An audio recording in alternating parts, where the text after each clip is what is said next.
Hello world. Got my awesome camera lady today, so I figured I'd bring her out here to my boss's shop and kind of do a little walk around and kind of talk about my old work truck. This truck, I ran it for about 40,000 miles. I got it around 260, I guess, because it's at 314 now. So I guess I ran it for about 50,000 miles, and usually we get up to 300,000 miles on our crummy, whatever, and if there's still a good pickup, we'll kind of have them as spares, which, as you'll see, we got a few spares going on out here. But they're not what we're talking about today. Today we're talking about the 6-liter. You know, they get a lot of slack. I mean, they constantly, people are dogging on them and stuff, but you know, this truck here is just a freaking great truck. These Fords are great platforms. They're tougher than heck. This truck here, it did me really good, but you know, I started having small issues. You see, I'll go over some common problems with these 6-liters and when you kind of take them out in the hills and stuff like that in my line of work, you know. So my last issue I had an injector going out, which is fairly common for these 6-liters, especially with the 6-speed. It seems to have a little bit more injector problems just because they're not necessarily a diesel that's made for lugging around, you know. So they kind of want to be up in the RPM. So I have no experience with them with the automatic. I hear they do really good with the 5R110, I do believe, 5-speed automatic. But I have no experience with the automatic. I just have with this one, which it has the ZF 6-speed, and the 6-liter, which is a 365 cubic inch motor. It's 325 horsepower, 560 pounds of torque. It's you see common problems these 6-liters have, which this one has had, you know, it has had 3 injector failures.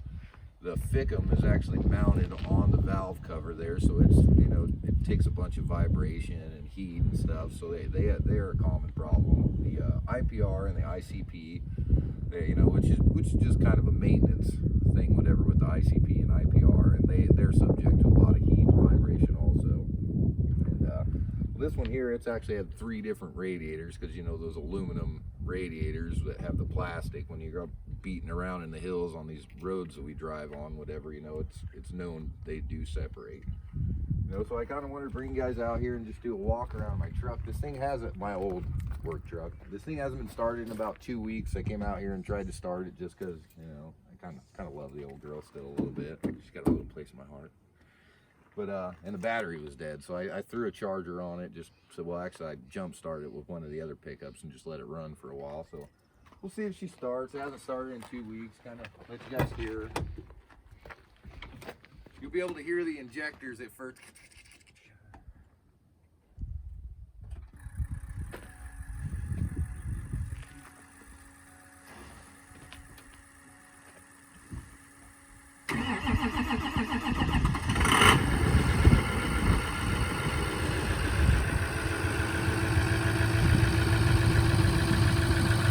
So as you can see, it kind of took a second to fire up, which is common. I mean, heck, it's been sitting for 2 weeks, which ain't bad at all. But look at this.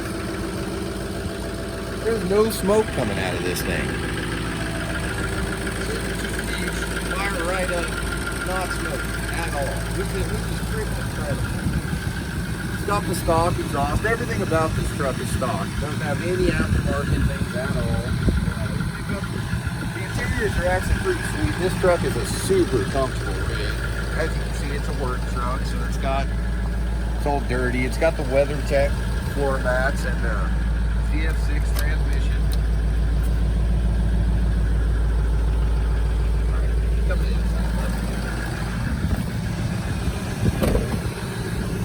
See, it's took some abuse. I backed into a log deck when I was turning around, and an alder got me. And the cool little Slipknot sticker over the Ford emblem there. Just kind of personalize it a little bit. As you see, we all have to have our fire tools mounted. We have to have a 100-gallon fuel tank just to feed the machines we're running up in the hills. I'll shut it off. All right, shut her down so you can hear me. And yeah, take a look at this odometer here, love. 311,000 miles on it. So people who want to talk trash about the 6-liter, you know, talk trash about that. 311 miles and still starts up like a top. I mean, that is freaking impressive. And it's got these fancy electric seats. These seats are some of the most comfortable freaking seats. I've got a 2015 now for a crummy, and I don't know, it's a comfortable rig. Don't get me wrong, complete has all the gooch accessories and all that stuff, but I want to say that this seat might be a little bit more comfortable. And another issue we had was with this freaking turn knob 4-wheel drive, to where, you know, you just flip the knob into 4 high and 4 low. As you can see, we kept having problems with that, so we went this route. We just went the old manual lever back in it, whatever, just because I got sick of being stuck in 4-wheel drive, you know, either that or not being able to use 4-wheel drive and having to just bonsai where I was going and hoping to make it and chew the tires all up. Which on this one, it's pretty funny. My boss, it was summertime, and he was like, well, heck, these Pro meters, they're cheap tires. I think we get them for around $100 a piece, and they're 10-ply tires, you know. And so at first I'm like, man, are you gonna give me some cheap junkers, you know? And which also, yeah, the Dodge here, it's got a set that hasn't been worn off either. But yeah, and then these tires, I couldn't freaking pop them at all. I mean, I've got around 13,000 miles on these tires, which if you drive a 1-ton around in the hills, you know 13,000 miles is freaking incredible for a good set of tires. So me not being able to kill these Pro meters, they're kind of a gift and a curse. I mean, then wintertime came and they're still freaking going. I had to run them all winter. And then, like I said, finally I ended up having some issues, and the radiator went out on me, and the injector was, you know, doing some funny stuff. So I'll pop the hood on it. See, this is a 365 cubic inch motor. It's based on the International F350, which have less issues just because they don't run an EGR, the International Medium Duty, the new radiator, and the variable geometry turbo, which were freaking awesome, whatever, when they first came out, just because they close vanes in the turbo at low RPM, so you can actually build more boost, so you get more boost on a lower RPM, say, than, you know, the older 7.3s. So it helped with towing and stuff like that, which with the 6-speed, like I was saying, they're not really necessarily meant to lug around. I want to say that I think the automatics are actually a little better for towing just because of that. Whatever, you know, you'll end up lugging out gears and then you'll have injector issues. But and the downpipe here, actually, I think this one is this is the intake from the intercooler here. I ended up cracking this, and it cracks underneath the air box here, which this air box is a great addition. This Visteon, I think it's from Napa, just because these air filters are freaking expensive in stock form. So what we do is we change over to this Visteon setup, and then you could just get the Napa replacement, and then I think they're like 20 or 30 bucks instead of like 80 for the whole housing there. And you see, this thing's been rode hard. It's got dirt and dust all over the place, and like I was saying, the Fickum here is mounted on the valve cover, you know. So I mean, that thing is getting the heck beat out of it. It vibration and heat, you know, so they're prone to go out. And some other issues these things have is the EGR actually backs up in these 6 liters, which I haven't experienced it with this one. I think it has been changed out before I ever got it one time, but I never experienced this. But when the EGR starts backing up, it just starts building a lot of heat in these 6-liter motors, whatever, which actually makes them prone to a head gasket failure. Either that, or you're threw a chip at it and you're pumping way too much boost, or, you know, some dumb stuff, whatever, which it is fun. And these 6 liters, if you're building a race truck out of a Powerstroke, these are the go-to. It seems like all the guys that are running big horsepower and stuff in these older Fords are running these 6 liters, and they're putting them in older cars and stuff like that, just because, man, you do the head gaskets, you know, it's got an internal oil cooler, which is also a pretty sketchy design. So they're blocking that off, and they're actually running an external oil cooler, which in my opinion is a way better idea, you know. So that's another point of these 6 liters. And then a lot of it is, say, when you're doing the head gasket and stuff like that, it's so freaking hard to get to because these motors are tucked back in here. So therefore they have to pull the cab. They have to pull the cab off, and then to get to the head gasket and all that, which this truck here has never had the cab off.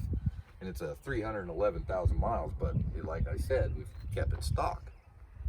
So this is my old work truck here. 311,000 miles. It's a spare now, so it doesn't get really worked hard like it used to, but I mean, she is ready to go right now. Well, you know, she kind of needs some tires. They're getting a little wore on the inside. She might need a little bit of an alignment and some shocks, you know, and stuff. Just freaking truck has had a pretty hard life. I've known this truck since it was at 100,000 miles, about 10 or 11 years ago, whatever. It was actually one of the nicest pickups at the fleet. So when I did get it, I was kind of stoked, just because I remember, you know, heck, man, I thought this truck was actually nicer than my boss's pickup at the time. And I like the 6-speed manual option. That's a great thing to have. So I was fairly excited when I got it, and it was a good truck for me. And little issues, you know, tie rods and stuff, which is common for our line of work. All right, we got some visitors in here. Just a quick run through and show off my pickup. Oh, sorry about the little break we had there. Visitors swung in, you know, but people are always trying to get hold of my boss for something, either borrow a trailer or something. But yeah, so I brought my old lady out to kind of do a review of my old work truck. She's a freaking steed, you know, and say people are talking trash about the 6-liter and stuff. Here's a pretty good example of a freaking tough 6-liter. So, you know, if you are in the market for a 6-liter pickup or looking at one and stuff, there are certain things you want to look for, you know. I like to ask them about the EGR cooler and if it's had a chip, you know, been hot rodded and stuff like that. But there really isn't much reason to fear this pickup. Just necessarily, you know, check fluids, make sure there ain't any fluids mixing with each other and stuff like that. Start it up, make sure it ain't smoking like a sieve or missing, you know, which could be an injector problem. But other than that, I mean, I see these pickups at 3 plus, almost 400,000, some with 400, 500,000. So, you know, when people talk trash about the 6-liter, I mean, it's not necessarily the 6-liter itself. It's more or less maintenance on the pickup itself. Either that or they're just out hot rodding the heck out of it. But if you want a good solid work truck, you know, pretty hard to beat. Of course, this one here is an extra cab F350 1-ton, which is pretty neat. Just like this one over here. This one's also a 6-liter. It's a F350 extra cab, but it's got the short bed on it, which is pretty neat. This is a nice pickup here, whatever.